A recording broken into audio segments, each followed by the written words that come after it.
लोकसभा में विपक्ष के नेता राहुल गांधी ने गुरुवार को एक प्रेस कॉन्फ्रेंस कर चुनाव आयोग पर करारा हमला बोला है। प्रेस कॉन्फ्रेंस में राहुल गांधी ने सबूतों के साथ वोटर लिस्ट की गड़बड़ियां गिनाई और चुनाव आयोग पर कई गंभीर आरोप लगाए। उन्होंने महाराष्ट्र, कर्नाटक और कुछ अन्य जगहों की मतदाता सूची के आधार पर चौंकाने वाले दावे किए हैं। मतदाता सूची में जोड़े गए हजारों लाखों नाम का उल्लेख करते हुए राहुल गांधी ने कहा कि लोकतांत्रिक प्रक्रिया का पालन न करते हुए वोट की चोरी की जा रही है। उन्होंने कई आंकड़ों का हवाला देते हुए चुनाव आयोग को कटघरे में खड़ा किया और कहा कि आयोग की विश्वसनीयता संदेह के घेरे में है। कांग्रेस सांसद राहुल गांधी ने पार्टी की तरफ से जुटाए गए सबूतों का जिक्र करते हुए कहा कि वोटों की चोरी भाजपा के लिए की जा रही है। मतदाता सूची के मुद्दे पर कांग्रेस सांसद ने सवाल किया कि आयोग इस मुद्दे पर जवाब क्यों नहीं दे रहा है। उन्होंने दावा किया कि महाराष्ट्र में चंद महीनों में लाखों मतदाताओं के नाम सूची में जोड़े गए, जो काफी चिंताजनक है। राहुल का कहना है कि शाम 5 बजे के बाद वोटर टर्नआउट का बढ़ना भी हैरान करने वाला है।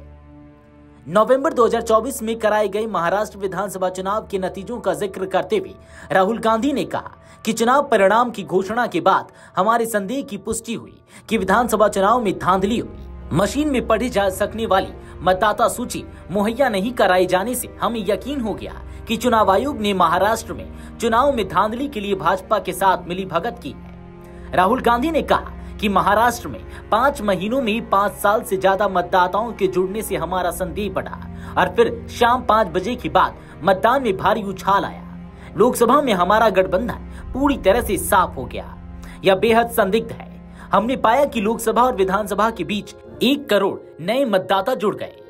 हम चुनाव आयोग गए और यह लेख लिखा और हमारे तर्क का सार यह था कि महाराष्ट्र चुनाव चुराया गया था। समस्या की जड़ क्या है?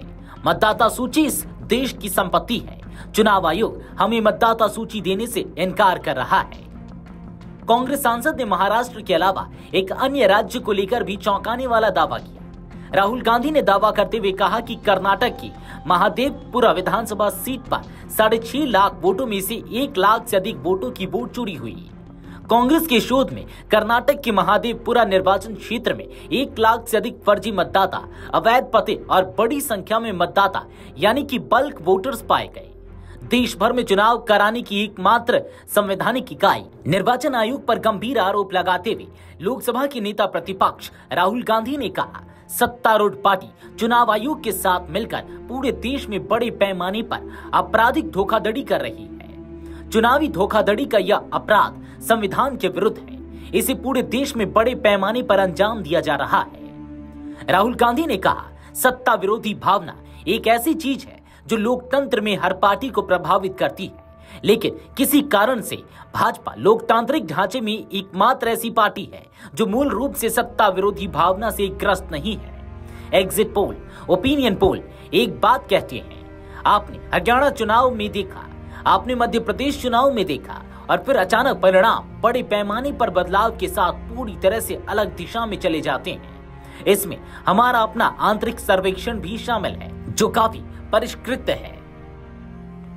राहुल गांधी ने कहा कि ऐसे 40,000 वोटर हैं जिनके पते शून्य हैं या फिर है ही नहीं, अलग अलग नाम और अलग अलग परिवार के लोग, और अब जब हम वहां जाते हैं तो पता चलता है कि वहां कोई रहता ही नहीं है। चुनाव आयोग के मुताबिक इन पतों पर कई लोग रहते हैं, लेकिन जब हम वहां जाते हैं तो पता चलता है कि वहां कोई रहता ही नहीं है।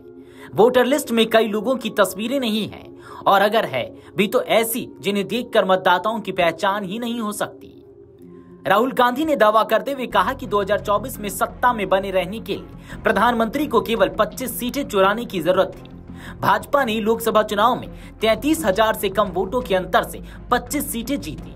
हमारे लिए सीसीटीवी फुटेज और मतदाता सूची अब अपराध का सबूत है और चुनाव आयोग इसे नष्ट करने में व्यस्त है। चुनाव आयोग भारत में चुनाव प्रणाली को नष्ट करने में भाजपा की मदद कर रहा है। अब लोगों की जरूरत के अनुसार चुनाव आयोग को मतदाताओं का डेटा देना होगा।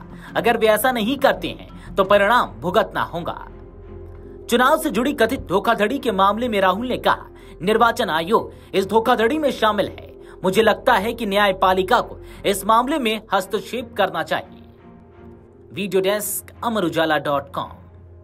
अगर आप ये वीडियो YouTube पर देख रहे हैं तो हमारे चैनल को सब्सक्राइब कर बेल आइकन दबाएं और Facebook पर देख रहे हैं तो हमारे पेज को लाइक करें।